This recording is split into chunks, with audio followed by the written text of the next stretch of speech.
Welcome. You're with the Nasty Pastor, and I'm back with another extra. Man, I'm loving this, you know what I mean? Yeah, I'm loving this. You got what I'm saying? Muhammad, the final prophet of God, peace be upon him. You got what I'm saying? I really, how to really say this? Really got a good understanding of how Islam was traveled into Africa, and I don't fault them. You got what? I don't fault them at all. You know what I mean? What's better than your own culture? Well, what's better than your own race, your own culture, to present something new to you? You feel what I'm saying? Who's better? You get what I'm saying? Who's better? If you want change, you have to figure something within. You feel what I'm saying? Within the culture you're trying to change. You get what I'm saying? If you go look at the movie One Night in Miami, which detailed Sam Cooke, Malcolm X, Muhammad Ali, and Jim Brown. You feel what I'm saying? Malcolm X needed all three of them to get his message out. All three. And see, Jim Brown, he won't convert over to being a Muslim. Sam Cooke, he was not going to convert over to being a Muslim, but Muhammad Ali did. You feel what I'm saying? Muhammad Ali did. But you see, if you really looked at that movie, what I saw was a Muslim that was not going to be persistent, was not going to bamboozle, was not going to befriend Sam Cooke and Jim Brown for not being a Muslim. They had very open conversations. You feel what I'm saying? Very openly conversations about religion. You understand? Very open. And it wasn't much going back and forth. They said what they said to each other and they left that at that. You feel me? Because see, if I know Malcolm X, Malcolm Little, the way I feel I know Malcolm Little, it's not about you being a Muslim. It's about you being out here on something righteous. You feel what I'm saying? And just because Malcolm X was a Muslim, you can't deny the message he was giving the world. You can't deny that. You can't deny it at all. I don't care what your faith is. I don't care whom you praying to. I don't care what religion you're under. You cannot deny the message Malcolm X put into this world. Look, like I said, you with the Nasty Pastor. I'm back with another extra, and this part of this pamphlet we're getting into. It's a big one. Yeah, it's a big one. This part big. It says Muhammad the Prophet. Get it? Muhammad the Prophet. Let's go and get into this. Let's wrap this up. Let's get some education. Let's feed our brain. Let's feed our soul. One night in the year 610 CE, God sent the angel Gabriel with revelation to Muhammad.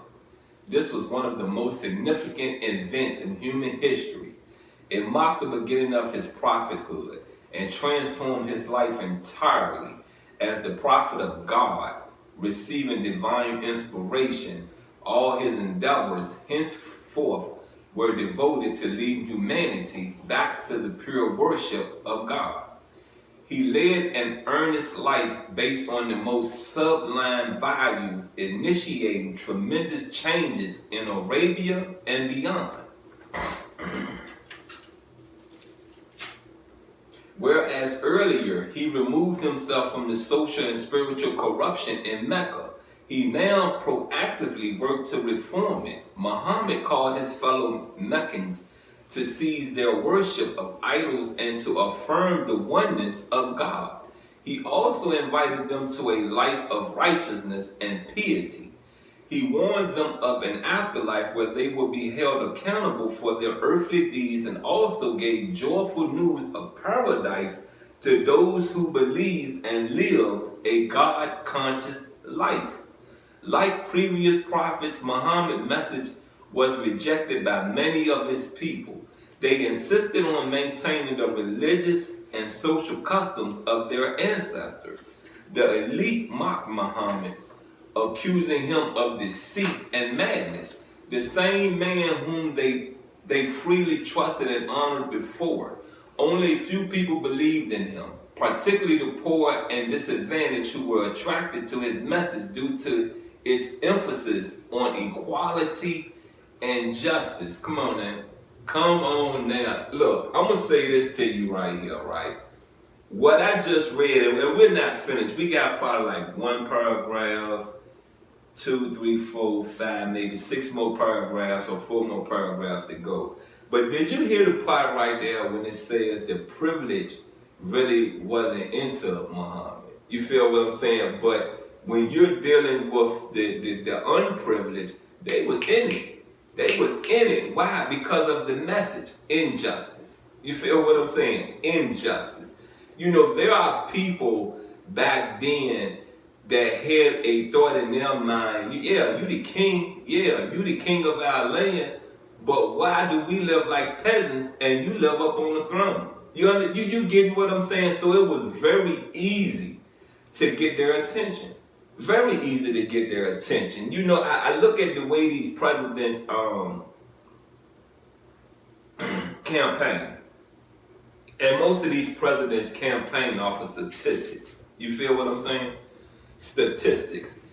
There's not a lot of talk, you know,